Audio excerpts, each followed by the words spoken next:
François, tu es prêt? Tu es chaud pour ta Ouais, je chronique? suis carrément prêt. Ça faisait 2 fois que je faisais des chroniques musicales. J'avais envie de revenir un peu à mes premières amours, la politique.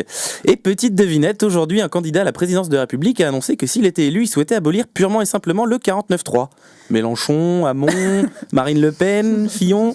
Raté, c'est Manuel Valls. Manuel Valls, le mec qui a juste eu le plus recours au 49.3 de l'histoire de la 5ème République, hein, rien que ça. C'est formidable, il pleut de la merde sur ce pays et les politiques sont en pleine confiance.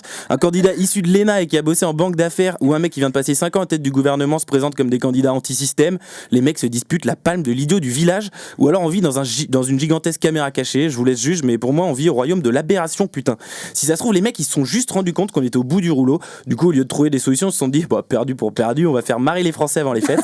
Ah, l'esprit de Noël. Les mecs à la cantine en ce moment ils sniffent des énormes bûches de coke dans le but de nous donner toujours plus de discours enflammés et aussi pour paraître toujours plus sûrs d'eux quand ils nous glissent le petit doigt dans l'anus. Putain, mais justement, à force de nous glisser ce petit doigt et de se rendre compte que notre seule réponse était attention, ça chatouille un peu là. Ils hésitent plus à mettre le bras, l'épaule, la tête. Il y en a qui plongent carrément directement dans nos intestins. Hein. En fait, on n'attrape plus de gastro. Quand on vomit, c'est juste une réaction aux centaines de petits hommes politiques qui se baladent dans nos organes.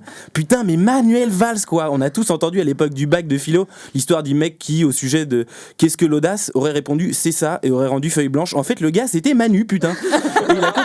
Et il a continué à s'appliquer ce principe sur toute sa vie. Au moins, on peut pas lui reprocher de rester au top des enculés. Le mec récemment a quand même balancé à des journalistes c'est de vous dont les Français ne veulent plus. Vous représentez ce système dont ils ne veulent plus. Mais mec, t'es le Premier ministre le plus impopulaire depuis qu'on mesure cette stat.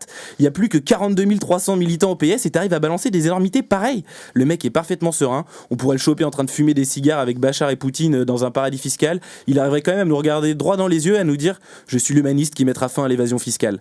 Sérieux, Manuel Valls qui veut mettre fin au 49.3, c'est comme si Cahuzac et Balkany proposaient une loi contre la corruption, comme si Bachar postulait pour le prix Nobel de la paix, comme si Taubira avait manifesté contre le mariage pour tous. Ça n'a aucun sens. Je me remets pas, on atteint des levels d'indécence inégalés jusqu'à la prochaine sortie du prochain connard qui pensera avoir inventé l'eau chaude en proposant je ne sais quelle idée de merde. Bref, faites-moi plaisir, lançons tous ensemble le mouvement pour que Manu fasse une copée.